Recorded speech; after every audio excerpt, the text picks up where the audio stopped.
Hi there, I'm Aileen Miracle from Aileen's Music Room. If you teach kindergarten music and you are interested in trying centers, then stay tuned. I have 3 tips for you today for kindergarten music centers. All right, so first of all, what are centers? Centers are also known as learning centers or as stations or workstations, and they are tasks that are around your room that students can complete. Typically, they're in small groups. Each small group completes a task, and maybe every 5 or so minutes, each group rotates to the next task until at the end of music class, they have done all of the centers. All right, so I have done centers with K through 5, and it's worked really well.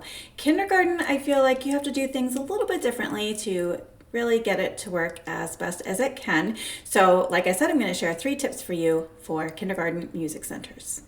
All right, so tip number 1 is to try a smaller number of centers. So typically with grades 1 through 5, I've done 4 through 6 centers, depending on exactly what I'm doing with students. With kindergarten, I tend to try, especially at first, only 3 centers. And there's a few different reasons for this. First of all, with kindergarten, I usually have less time with them. So with my grades 1 through 5, I had 50 minutes, 50 minutes. And with kindergarten, I only had 25. So instead of trying 4 to 6 centers, that's really too much to do in that amount of time. So I tried 3 centers instead. So it works well for the amount of time. Also with kindergartners, it is easier to explain how to do 3 centers instead of launching into this whole explanation of how to do 6 centers. So just as far as our attention span goes, just explaining how to do 3 centers typically works better. All right, so tip number 2 for kindergarten music centers is to be flexible so that you can rotate to the different centers as you need to. So sometimes with centers, I'll be anchored at one center. Maybe it's an assessment center and I am listening to students play recorders, or I am listening to a student solo sing, or whatever that might be. With kindergarten, especially the first time they do centers, I tend to not be anchored to any center so that I can be available whenever anybody has a question. So all 3 centers are able to be done without me being there at the center, but then if a student has a question, they can come up to me and ask, and I don't have to say, hang on a minute, and walk away from a group of students in order to help that student out. So just being flexible so that you can walk around and answer questions as you need to. All right, so tip number 3 is to have directions and visuals that do not require students to know how to read. So having pictures at a center can be really helpful because those kindergartners are just learning to read. Sometimes some of them might be reading, some of them are not quite reading. So just so that students really feel like they're successful, having some visuals that they can look at and know what to do at that center instead of it depending on whether or not they can read. I will show you in a minute here what I mean by that.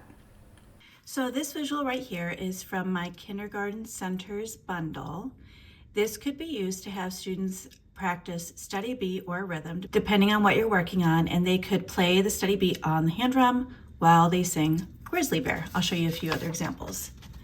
This one right here, students could sing Apple Tree and play the steady beat on the triangle. This one right here, students could sing Doggy Doggy as they play the steady beat on the wood block, and so on. So with these visuals, they don't have to read anything, they're simply looking at pictures. And I will link to my kindergarten center set below. All right, so just a recap of all 3 tips for kindergarten music centers. Tip number 1 was to try 3 centers instead of 4 to 6. Tip number 2 was to be flexible so that you can walk around and help students as needed. And tip number 3 was to have visuals so that students don't have to know how to read in order to be successful with those centers. If you're looking for more materials for kindergarten music centers, check out the link below. I have free centers that you can download that work really well for kindergarten for practicing their 4 voices, like singing, speaking, whispering, calling, that kind of thing. Super fun, and they are free, so make sure to check that out.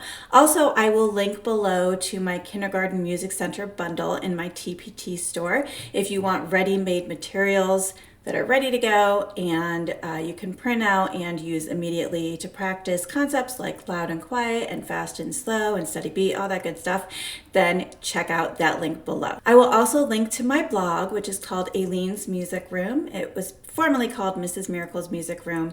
If you go to the link below, I will link to some of my center blog posts, my blog post about centers, or you can just check me out at Aileen's Music Room and search for centers. I am also on TikTok at Aileen's Music Room and Instagram at Aileen's_music_room. And if you liked this video, make sure that you like it and you subscribe so that you're notified whenever I post another video. I hope that was helpful as you consider how to do kindergarten music centers in your music room, and have a great day. Bye.